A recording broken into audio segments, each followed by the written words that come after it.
ወደ ትዳር ይገባና ገዳይና ሟች የሚሆንበት ጊዜ አብራው ለመኖር በቃል ኪዳን ያገባችው ባሏን በገደለችው ኢነርጂ ነው። አሁን ወደ ወንጀል የሚወስድህ እኮ ኢነርጂ ነው።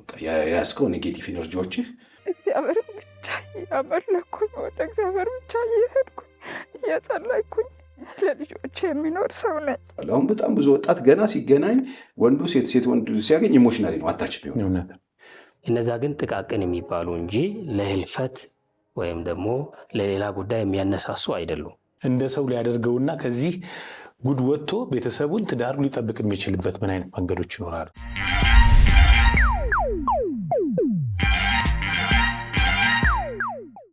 ሰላም ጤና ይስጥልን የተከበራችሁ ተመልካቾቻችን እንደምን አረፈዳችሁ። ይህ በአባይ ቴሌቪዥን የሚተላለፍላችሁ ካቴና የተሰኘው ፕሮግራማችን ነው። በዛሬው ዝግጅታችን ሁለቱ ወጣት ሙሽሮች በሞትና በስር ላይገናኙ የተለያዩበትን አሳዛኝ የወንጀል ታሪክ ወደ እናንተ እናደርሳለን። የእንግዳ ፕሮግራማችንም ሰዓቱን ጠብቆ ወደ እናንተ የሚደርስ ይሆናል። ዝግጅቶቹን በመምራት ሉልሻ ንጉሴ አብሬያችሁ ቆያለሁ። በያላችሁበት ጥሩ ጊዜ ይሆንላችሁ። ማንስ መጀመሪያ ያገኘው የሚለው ምርመራ ላይ ስንገባ የጋሞ ዞን ከፍተኛ ፍርድ ቤት በተከሳሾቹ ላይ ውሳኔ ሰጠም። ከሂደቱ ነፃ መውጣት እንዳለባቸው ሁሉ አዘጋጅተው ነው ግድያውን የፈጸሙት። እንግዲህ ከሽማግሌ በኋላ ነው መገናኘት የሚቻለው። ከሽማግሌ በኋላ አይቼዋለሁ። ቀደም ሲል ቀንጨብጨብ አድርገን ያቀረብንላችሁ ዝግጅት ሰዓቱን ጠብቆ ወደ እናንተ የሚደርስ ይሆናል። አሁን ሰዓቱ የእንግዳ ፕሮግራም የሚቀርብበት ነው። እንግዳችን ፓስተር ቸሬ ይባላሉ። ከሰለሞን አምባቸው ጋር በተለያዩ ርዕሰ ጉዳዮች ዙሪያ ውይይት አድርገዋል። ወደዛው እንለፍ።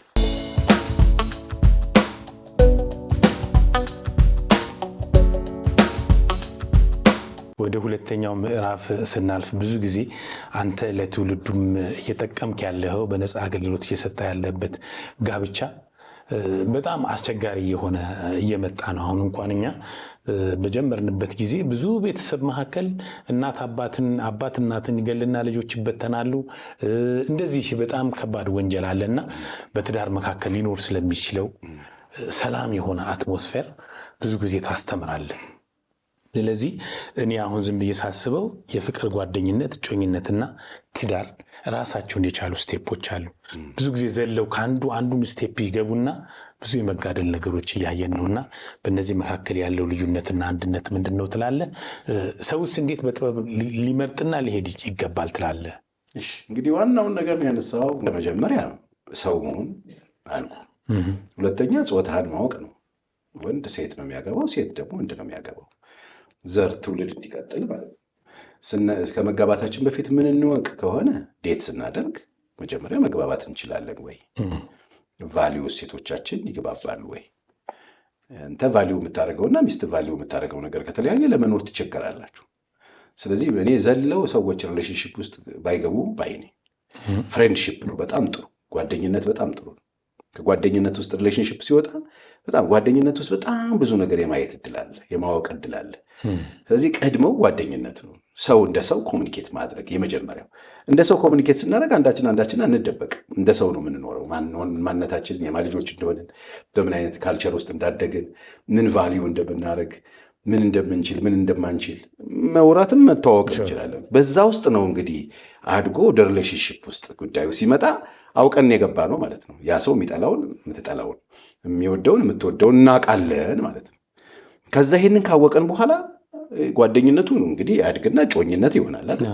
ሪሌሽንሽፕ ይገባል። ሪሌሽንሽፕ ወደ ጮኝነት ነው የሚያድገው። ጮኝነት ጋር ደግሞ ሲመጣ ጥንቃቄ ያስፈልገዋል። አሁን በጣም ብዙ ወጣት ገና ሲገናኝ ወንዱ ሴት ወንዱ ሲያገኝ ኢሞሽናሊ ነው አታች ቢሆን በቃ ቀጥታ የሚታያቸው አልጋ ነው፣ የተነጠፈ አልጋ፣ የሆነ ፎጣ ምናምን እንደዚህ ምናምን ያለበት አበባ ምናምን ያለበትን ነው የሚያዩት። ኖ እጮኝነት አንዱ አንዱን የሚጠብቅበት፣ አንዱ እንዳይሰናከል፣ እንዳይወድቅ፣ እንዳይሰበር፣ ሞራሊ እንዳይጎዳ፣ ኢሞሽናሊ እንዳይጎዳ ማለት ቤተሰብ እንዳይጎዳ፣ አሳዳጊዎች እንዳይጎዱ፣ ማህበረሰብ እንዳይጎዳ አንዱ አንዱን ነው የሚጠብቀው ወደ ጋብቻ ለመምጣት። ስለዚህ በዛ ሂደት ውስጥ አንዱ አንዱን መጠበቅ መልመድ አለበት። አሁን ዘለው ኢሞሽናሊ አታች ሲሆኑ ማይንዳቸው አያስብም። እየነገርካ ይሄ ሰውዬ አይሆንሽም አንቺ ሱሰኛ ሰፈር በየክፍለ ከተማው ሴት አለው ሲባል አይሆንም ምቀኛ በመካከላችን ሊገባ ምናምን ትላለች። እየነገርካት በቃ ኦልሬዲ ሎክ ነው የሚያደርገው ማይንድ። እየተነገራቸው ማይሰሙ ሰዎች አላገኝ አረች ልጅ አትሆንም አንተ በቀደም ከእንትና ጋር ነበረች እንትና ድረስ ስትወጣ ታይታለህ ኖ ጠላቶቼ ብዙ ናቸው ምናምን ነው የሚለው። እያየ የማያምን ሰው ትሆናል። ሎክ አድርጓል ማይንድ። ስለዚህ ቶሎ ኢሞሽናሊ አታች አለመሆን። አታች ከሆነን ምን ይሆናል? እንደው ብሬክ አፕ እንኳን ሲፈጠር በሰላም ነው የሚያልቅ።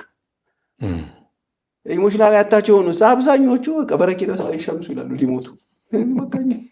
ወይ አሻንጉሊት አቅፈው 6 ወር አልጋ ቁራኛ ትሆናለች።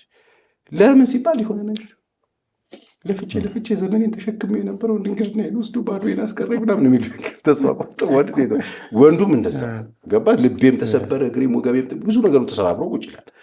ኢሞሽናሊ አታች ካልሆንን ዋና ዋናችን ይዘናል ማለት ነው። ግን የሆነ ነገር ከተፈጠረ በኋላ ብሬክ አፕ ሲደረግ የሰው ልብ ይሰበራል። ሰዎች ለበቀል እንዲነሱ ሊያደርግ ይችላል።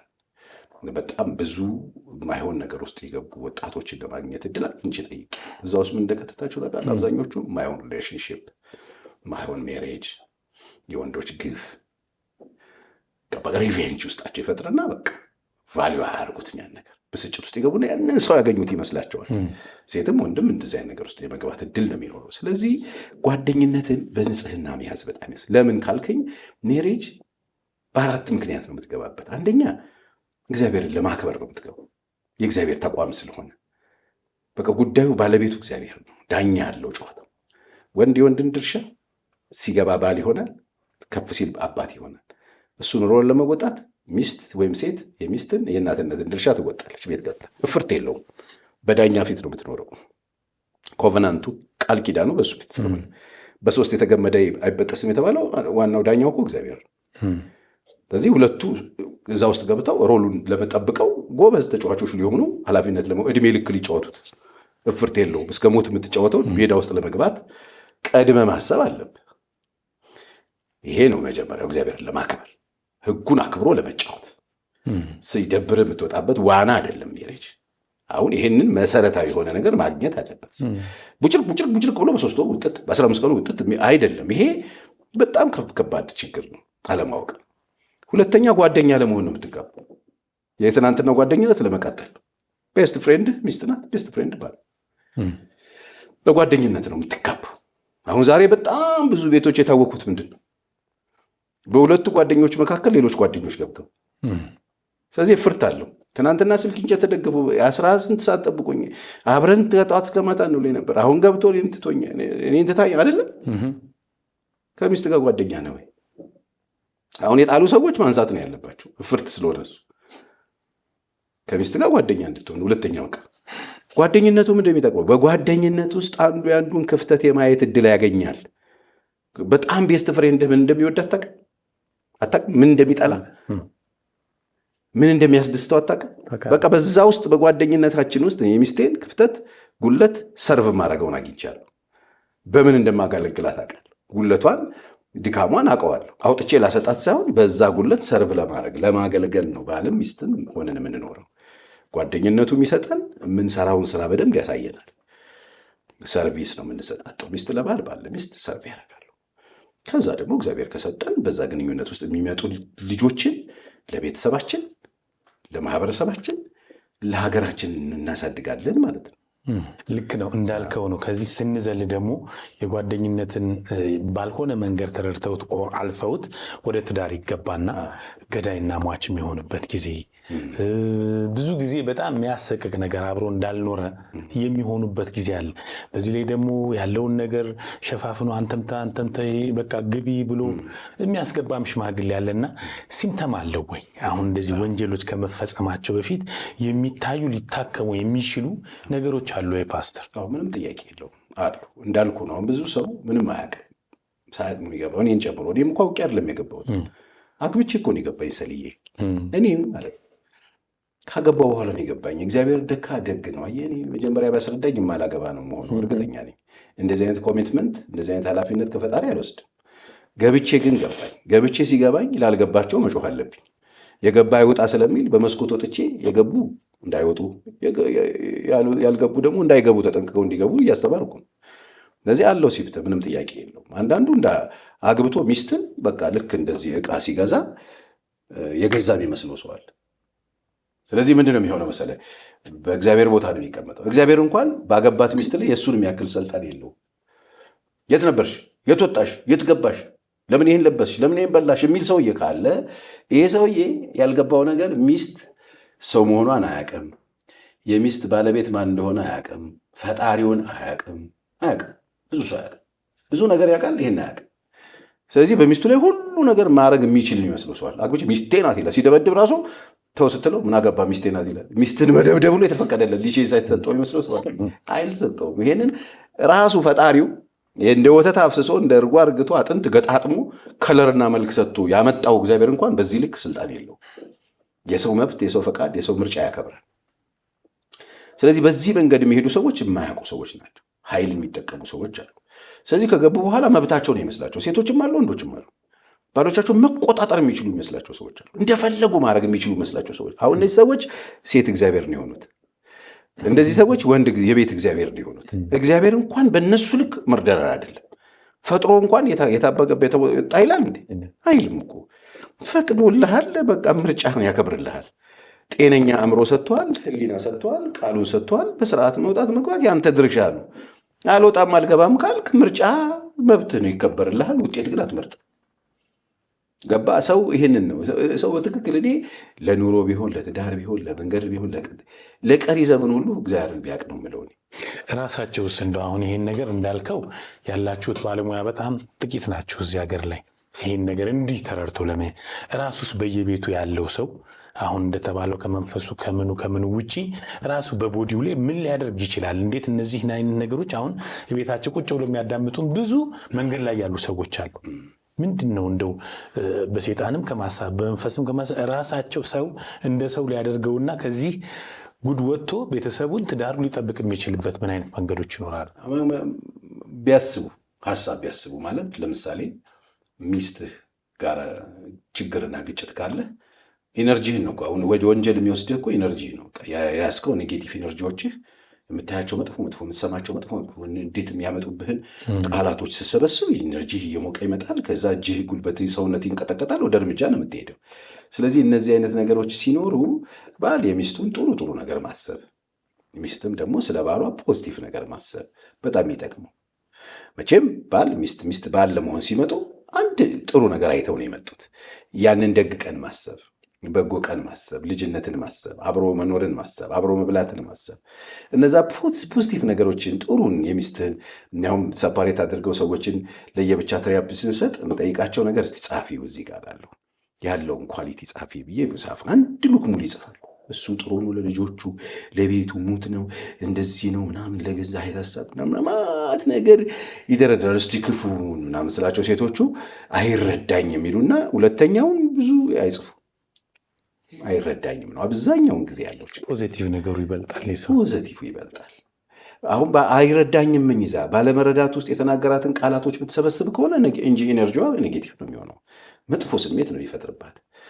እሱም ስጠይቀውና ሲጽፍ ይጽፋል። ቤቷን ነው ትወዳለች፣ ሃርድ ወርከር ናት፣ ሙያዋ ምናምን መዓት ነገር ይጽፍና ስትገለብጠው መጨረሻ ላይ ስትለው አታከብረኝ የሚል ዲስሬስፔክት አደረገኛል፣ ትንቀኛለች ምናምን፣ ከኔ ይልቅ ወንድም አጎት ጋደ ይትላል። አሁን እሱን ይህን ሲይዝ ተንቅ ያለው ብሎ ሲያስብ የሚመጣበት ኢነርጂ ኔጌቲቭ ነው፣ መጥፎ ስሜት ይፈጠርበታል። ስለዚህ በየቤታቸው ቁጭ ብለው ቢሰሙን ባለትዳሮች፣ ጓደኛ ማቾች፣ የተለያየ ግጭት ውስጥ ያሉ ሰዎች እስቲ አንድ የቆም ብለው ፖዚቲቭ ነገር ቢያስቡ፣ ያንን ማሰብ ሲጀምሩ ምናልባት እንባቸው ሊመጣ ይችላል። እኔ ከሚስቴ ጋር ስንጋጭ የሆነ ነገር ሲፈጠር ተወት አድርጌ ወጥቼ የሆነ ቦታ ቁጭ ብዬ ያሳለፍነውን ነገር ሳስብ ያው እግዚአብሔር ምስክር እንባዬ ነው ይመጣው። ያን የሚያስጠላ ሰውዬ ባል ይሆናል ብላ ያገባችበት ጊዜ ይመጣብኛል። አንድ ነው ለእሱ አንሰጥም ሲባል የራሳችሁ ጉዳይ እሱ ነው ባሌ ስትል ይመጣብኛል። ከእኔ ጋር ዋጋ የከፈለችበት ዘመን ይመጣብኛል። ለእኔ የከፈለችው ኮስት፣ የኖሮቹ ኑሮ፣ ህይወቷን ለልጆቿን ለትዳሯ የሰጠ እሱ ሲመጣብኝ በቃ ተንደርድሬ እንዲሄድ ያደርገኛል። ለይቅርታ ለመንበርከክም የምችልበትን አቅም ጉልበት አገኛለሁ። ጥሩውን ጊዜ ሳስብ ማለት ነው። ጥሩ ነገሯን ሳስብ ያለችው ያደረገችው ምናምን ካሰብኩስ ንዴት ነው፣ ብስጭት፣ ንቀት ነው ይመስል ብስጭት ውስጥ ነው የሚከትና ኤነርጂውን ኔጌቲቭ፣ ከዛ ውሳኔም እንደዛው የተበላሸ ይሆናል። ስለዚህ የተጋጩ ሰዎች በየቤታቸው ጥሩን ነገር ቢያስቡ፣ መልካም ነገሮችን ማሰብና መልካም ነገሮችን ማሰላሰል ቢጀምሩ ስሜታቸው ይቀየራል፣ ይወጡም ይመለሳሉ፣ እርግጠኛ ነኝ።